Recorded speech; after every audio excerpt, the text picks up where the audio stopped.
Narzary general secretary of Chirang district एबसु बिथांखौ गावनि गोथार सिनायथिखौ होनो थाखाय आं खावलायबानो जाबाय। लोगोसे जों गांसे आर'नाइजों बरायनानै लागोन।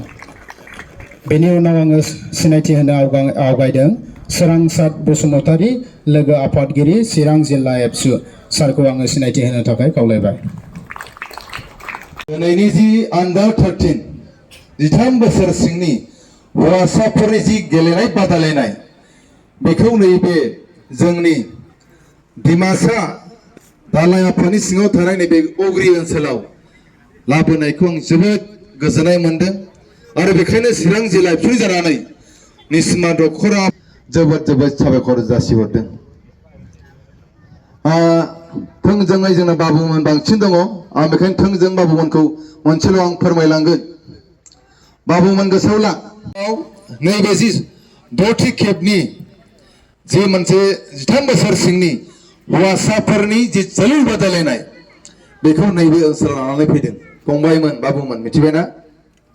फंबायमोनखौ गेबें लामा दिन्थिनो थाखाय 13 बोसोर सिंनि बेबायदि जोलुर बादायलायनायखौ जोङो दिनै हौवासाफोरनि थाखाय आरो हिनजावसाफोरनि थाखाय जोङो दिनै लानानै फैबाय।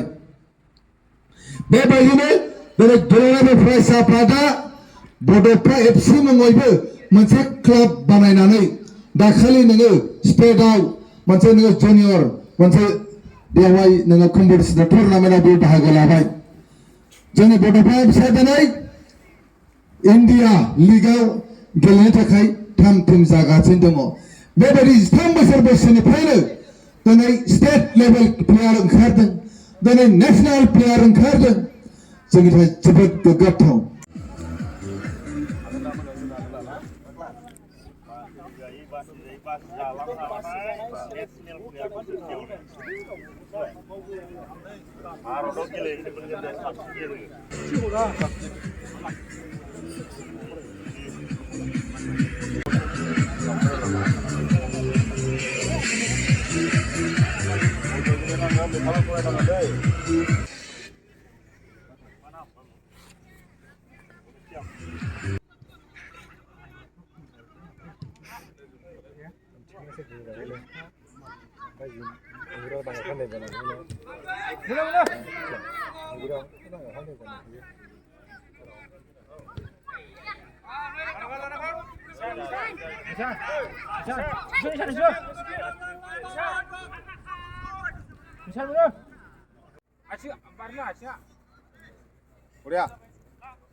साफ्रोमनिसिमबो आङो आंनि गोसो गोरबोनि अननाय आरो सिबिनायखौ निसिमा दखरा दुलाराय बर' फरायसा आफादनि जानानै गिबियावनो बयनिसिमबो मान गोनां उगुरि हालामनि सैमा